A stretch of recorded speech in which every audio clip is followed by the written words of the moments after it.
Hello and welcome to this tutorial where today I'm going to be showing you how to get regular Minecraft caves under the terrain of a WorldPainter world.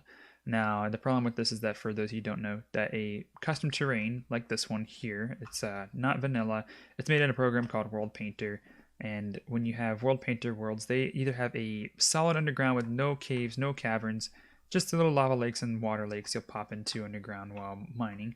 When you do select the option for them to have underground caves and caverns and chasms, they are kind of funny. They don't look right. They aren't fun to play with. They're usually just like big air pockets and weird shapes. They're not like tunnels. They have no exploration to them. None of that stuff. So on this world here, I just went ahead and rendered this out, and this is my example world. It's a nice island with some diorite cliffs, and when we go underground, you will see that there's regular Minecraft generation here. So let me get myself some night vision here. You'll see that there's regular Minecraft tunnels and structures such as mine shafts, dungeons, ravines even. We don't have those in WorldPainter naturally, and they go all the way up to the top of the surface, however much you want them to. Now the main limitation of this is that if you're looking to have the caves break the surface, that's not going to happen. There's no way I know of that I can do that at the moment.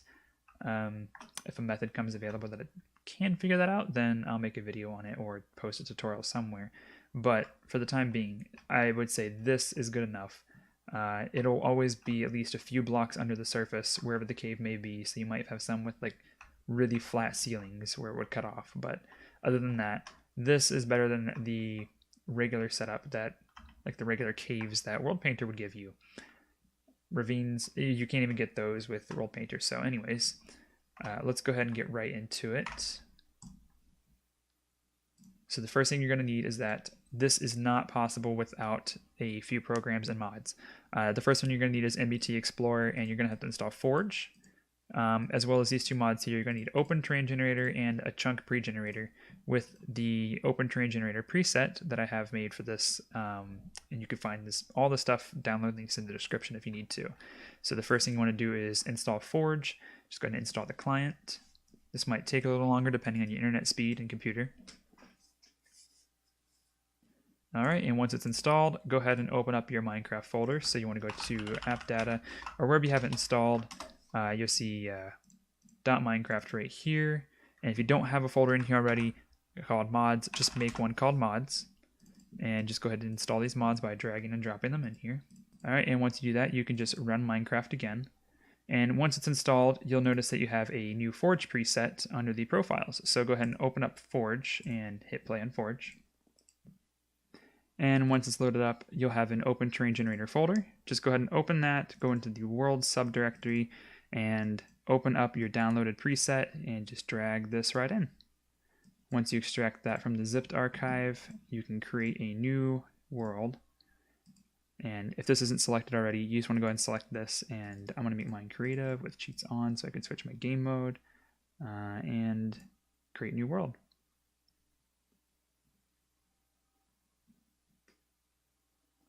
Now you have an option to pre-generate some chunks there, but I prefer this method of the chunk pre-generator because you're allowed to do it in-game, and also because of one other reason, which is why you should use the chunk pre-generator over the open terrain generator.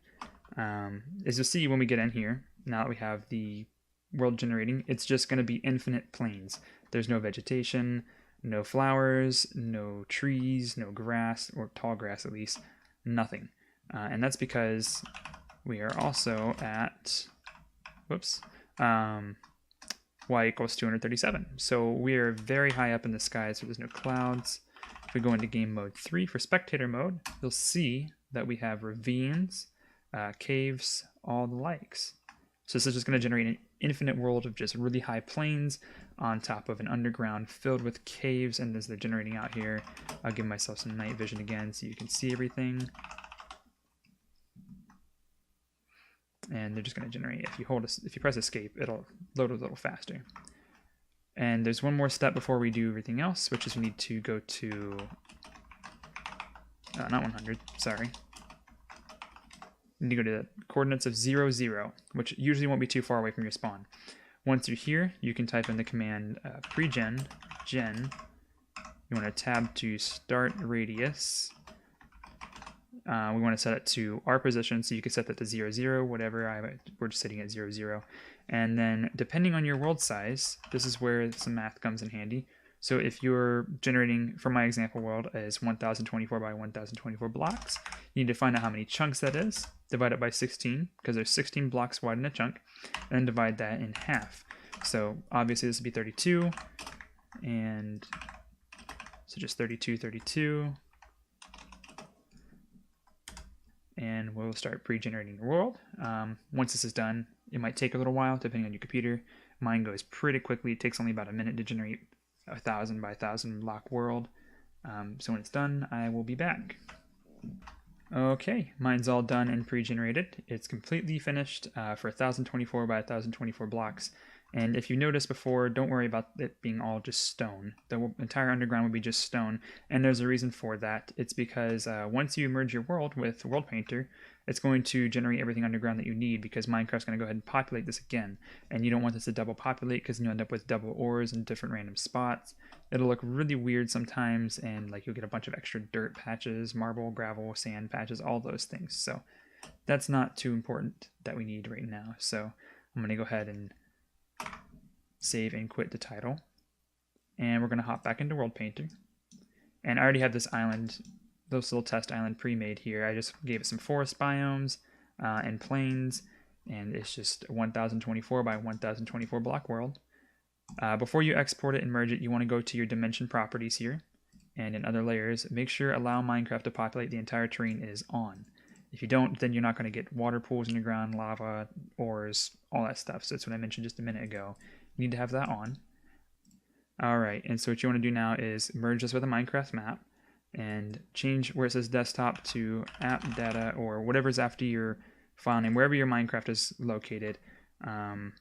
Roaming dot Minecraft, and you can just open this. You can find it in the file explorer if you want, but because it's a hidden folder on most computers, I just go ahead and change that.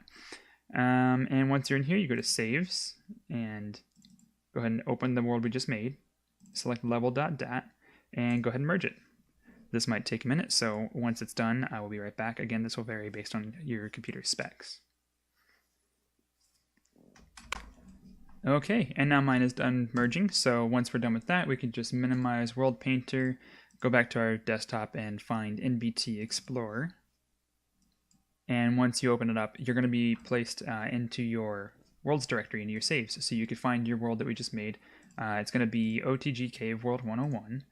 And under here, you're going to find level.dat. We want to open up level.dat, and under data, we'll find a generator name called OTG.